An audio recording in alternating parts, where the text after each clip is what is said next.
नमस्कार दोस्तों। 130 करोड़ लोगों की आबादी वाले इस देश में एक शहर से दूसरे शहर हजारों किलोमीटर का सफर तय करना एक बहुत बड़ा चैलेंज है, पर यह पॉसिबल हो पाता है सिर्फ इंडियन रेलवेज की बदौलत। रोजाना 22,600 ट्रेन 7,500 स्टेशन को कवर करती हैं और अपने 2.5 करोड़ पैसेंजर्स को उनकी मंजिल तक पहुंचाती हैं। हर इंडियन ट्रेन को देखने के लिए और उसमें सफर करने के लिए बचपन से ही एक्साइटेड रहता है। ट्रेन के डिपार्चर टाइम से 3-4 घंटे पहले स्टेशन पहुंच जाना, उस सफर को और सुहाना बनाने के लिए घर से खाना बना के ले जाना और खिड़की से ठंडी ठंडी हवाओं को लुत्फ उठाना इस सफर को और ज्यादा यादगार बना देता है। पर कभी कभी ये यादें रूह कपा देने वाले हादसों का भी रूप ले लेती हैं। आज मैं आपको ऐसे दिल दहला देने वाले रेल हादसे के बारे में बताऊंगा जो कुछ सेकंड में ही बहुत सारे लोगों की दर्दनाक मौत का कारण बन गया।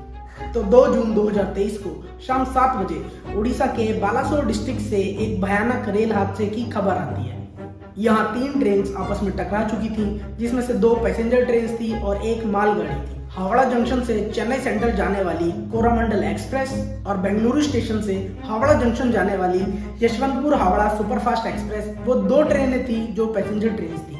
ये दोनों ट्रेनें एक्सप्रेस ट्रेन थी, इसलिए इन्हें बालासोर डिस्ट्रिक्ट के बहानगा बाजार स्टेशन पर रुकना नहीं था। कोरामंडल एक्सप्रेस चेन्नई की तरफ आगे बढ़ती हुई बहानगर स्टेशन को क्रॉस कर चुकी थी, वो भी अपनी फुल स्पीड में। एंड अपोजिट साइड से आने वाली यशवंतपुर हावड़ा एक्सप्रेस उसे क्रॉस करने वाली थी। रूट में 2 मेन लाइन थी एंड 2 लूप लाइन। एंड एक लूप लाइन में एक मालगाड़ी ऑलरेडी खड़ी थी और मेन लाइन पे दूसरी मालगाड़ी जा रही थी, जिसे दूसरी लूप लाइन में पार्क करवा दिया ताकि जो एक्सप्रेस ट्रेन हैं उनका रूट क्लियर हो सके। कोरामंडल एक्सप्रेस की मेन लाइन में आगे पॉइंट एरिया भी था, जहां से ट्रेन को ट्रैक चेंज करवा के लूप लाइन में लाया जाता है। सब सही चल रहा था। कोरामंडल एक्सप्रेस के पायलट और को पायलट उसे 128 किलोमीटर प्रति घंटे की स्पीड से ले जा रहे थे और सामने से दूसरी मेन लाइन पर यशवंतपुर हावड़ा सुपरफास्ट एक्सप्रेस अपनी फुल स्पीड यानी 126 किलोमीटर पर आवर की स्पीड में दौड़ी चली आ रही थी। पर कोरामंडल एक्सप्रेस जिस मेन लाइन पर आ रही थी उसका पॉइंट अभी भी लूप लाइन से कनेक्टेड था। लूप लाइन में जाने के लिए ट्रेन की स्पीड बहुत धीरे रखी जाती है, पर अनजाने में आ रही कोरामंडल एक्सप्रेस तो अपनी फुल स्पीड में उस लूप पॉइंट की तरफ आगे बढ़ रही थी।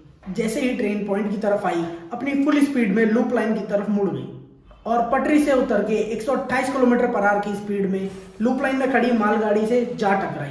और यह हादसा सिर्फ यहाँ रुका नहीं, दूसरी मेन लाइन पर जा रही यशवंतपुर एक्सप्रेस से कोरामंडल एक्सप्रेस के डीरेल हुए डब्बे टकरा गए और उसके पीछे की 3 बोगीज को भी डीरेल कर दिया, जिससे वो जाके वहीं ट्रैक पर पलट गई। इस हादसे में 300 से भी ज्यादा लोगों की मौत हुई और 1200 से ज्यादा लोग